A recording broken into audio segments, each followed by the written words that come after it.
রাধে রাধে বন্ধুরা, জয় শ্রীকৃষ্ণ। আজ আমি আপনাদের সাথে শেয়ার করব গীতার বাণী ৩য় অধ্যায়। বন্ধুরা, আমাদের দেওয়া হয়েছে তা করেও চলতে হবে, কারণ কর্মই জীবনের উদ্দেশ্য। কর্ম ছাড়া মানুষ বাঁচতে পারে না। কর্ম না করে বসে থাকা ভাবনা ছাড়তে হবে।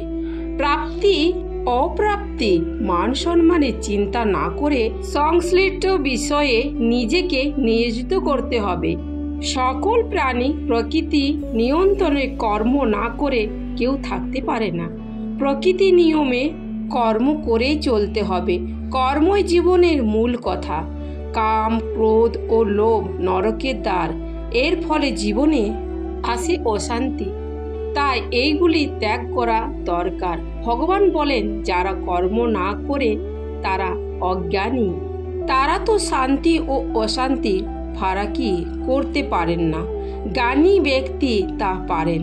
ফলে এই ধরনের ব্যক্তিরা শান্তি কখনোই পান না। জীবন না ভবিষ্যতে আছে, আর অতীতের জীবনে তো কেবল এই মুহূর্তেই আছে। অর্থাৎ এই মুহূর্তে অনুভব করলেই জীবন বলে যে সব ইচ্ছাকে ত্যাগ করে দেয় এবং আমি ও আমার এই লালসাপূর্ণ ভাবনা থেকে মুক্তি হয়ে যায়, সেই একমাত্র প্রকৃতি শান্তি লাভ করে।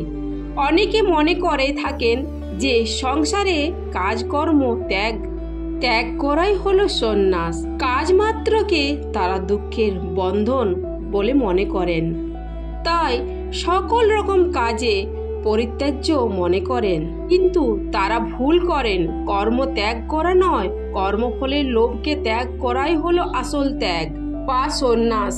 ভগবান বলেন, ইন্দ্রিয় মনকে এদিক ওদিক নিয়ে যায়। তাই ইন্দ্রিয়কে নিয়ন্ত্রণে এনে আত্মসংযম জরুরি। ইন্দ্রিয় অনুভব করতে পারে বলে মুক্ত ছেড়ে দেওয়া উচিত। যারা আবেগ চাওয়া পাওয়াকে নিয়ন্ত্রণ করতে পারেন তারাই মনকে স্থির করতে পারেন। পরমেশ্বর ভগবান বলেন, সাফল্যে খিদেই মানুষকে কণ্ঠায় ফেলে। সুতরাং জয় পরাজয় লাভ হানি এসব না ভেবে কর্ম করে চলতে হবে। তাতেই মানুষ কঞ্চিত লক্ষ্য পৌঁছাতে পারবে। ফলে মানুষের হাতে নেই, সে শুধু নিজের কর্মটুকু করতে পারে। জয় পরাজয় না ভেবে কর্ম করতে হবে। ফলে পরাজয় বা লক্ষ্য পূরণ না হলে মানুষ ভেঙে পড়বে না, আসবে না অবসাদ। আবার জিতলে থাকবে না বাঁধ ভাঙা উচ্ছ্বাস।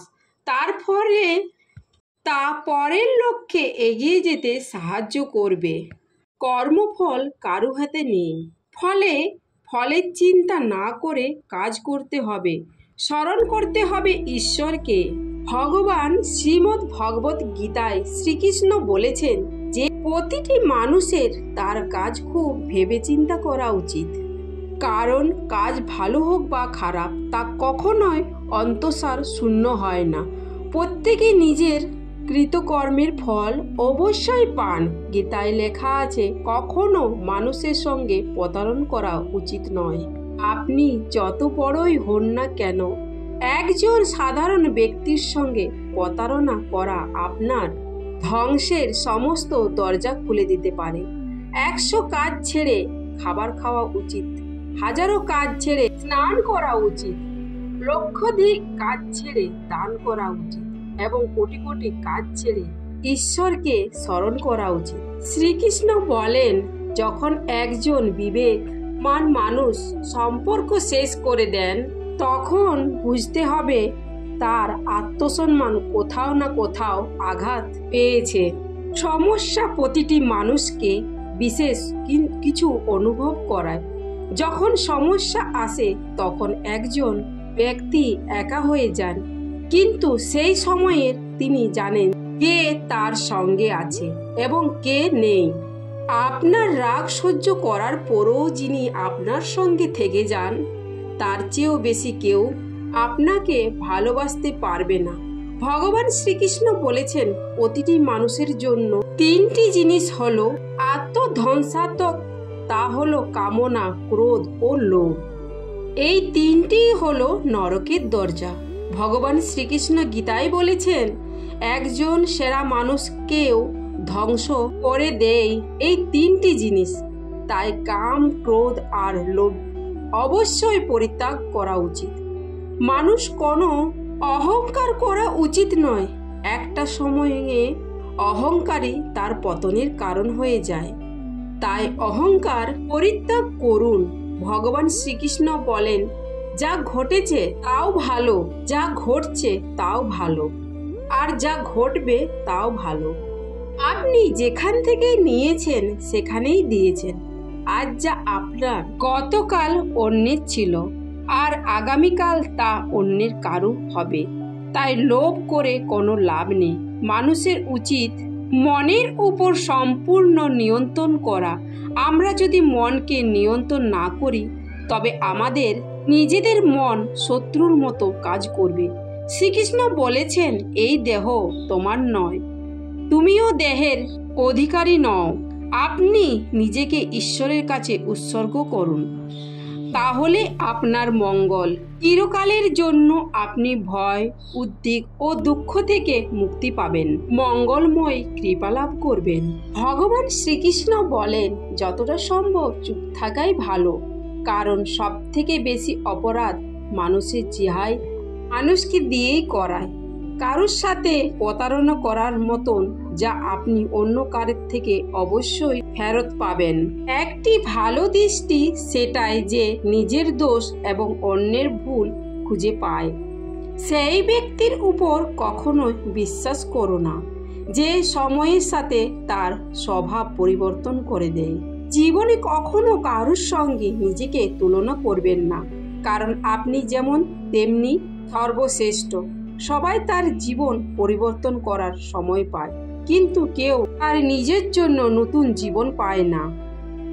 যা হবার তা অবশ্যই হবে, আর যা হবার নয় তা কখনোই হবে না। এমন নিশ্চয়তা যার বুদ্ধিতে আছে তাকে চিন্তা কখনোই কষ্ট দেয় না। ভালো মনে করা কোনো কাজ তাকে কখনোই ব্যর্থ হয় না, তার ফল আপনি অবশ্যই পাবেন।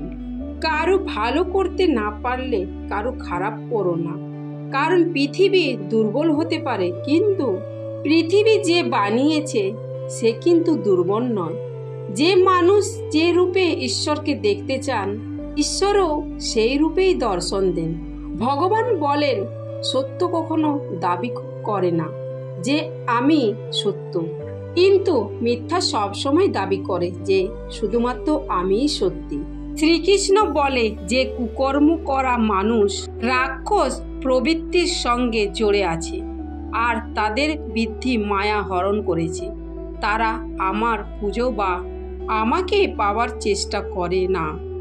সৎসঙ্গ ব্যক্তিদের সর্বদা ভালো করা উচিত, কারণ তাদের পদচিহ্নর উপর অনুসরণ করে সামান্য ব্যক্তিরা পথ চলে। এই সম্পূর্ণ সংসারে কেউ মহান হয়ে জন্মায় না, তার কর্মই তাকে মহান করে তোলে। গীতায় বলা হয়েছে, কেউ তার কর্ম থেকে পালাতে পারবে না। কর্মের ফল তো অবশ্যই ভুগতে হবে। সঠিক কর্ম সেটা নয় যেটার ফল সর্বদা সঠিক হয়, বরং সঠিক কর্ম সেটাই যার উদ্দেশ্য কখনোই ভুল নয়। মানুষ সব সময় তার ভাগ্যকে দোষ দেয়, এটা জেনে যে ভাগ্যের উপরে তার কার্য যা তার নিজের উপরেই রয়েছে। জন্ম নেওয়া ব্যক্তিদের মৃত্যু যতটা নিশ্চিত, ততটা মৃত ব্যক্তিদের আবার জন্ম নেওয়া নিশ্চিত। তাই যা অপরিহার্য তার উপর জোর করো না। ভগবান বলেন, মানুষ তার হৃদয় দিয়ে যা দান করতে পারে তা হাত দিয়ে তা কখনো পারে না। তাই চুপ থেকে সে যা বলতে পারে শব্দ সে কখনোই তার বলতে পারে না। যে জিনিস আমাদের হাতের বাইরে তার জন্য সময় নষ্ট করা মূর্খতা হবে। কোনো ব্যক্তি না তো সময়ের আগে না তো ভাগ্যের অধিক কোনো কিছু পাবে, কিন্তু তা পাবার জন্য সর্বদা প্রয়াসী হওয়া উচিত। ইতিহাস বলে গতকাল সুখ ছিল, বিজ্ঞান বলে কালকে সুখ হবে, কিন্তু ধর্ম বলে যদি মানুষের মন পরিষ্কার হয় ও ভালো হয় তাহলে প্রতিদিন সুখেই হবে। ভগবান বলেন ক্ষমা করা ও শান্ত হয়ে থাকতে শিখুন, তাহলেও পাহাড়ও রাস্তা তৈরি করে দেবে। বন্ধুরা, আজ আমি এইখানে গীতার বাণী সমাপ্ত করলাম। পরবর্তী অধ্যায় দ্বিতীয় ভিডিওর মধ্যে আসবে। ততক্ষণের জন্য আপনারা ভালো থাকবেন, সুস্থ থাকবেন, আর সব সময় বলতে থাকবেন জয় শ্রীকৃষ্ণ, রাধে রাধে।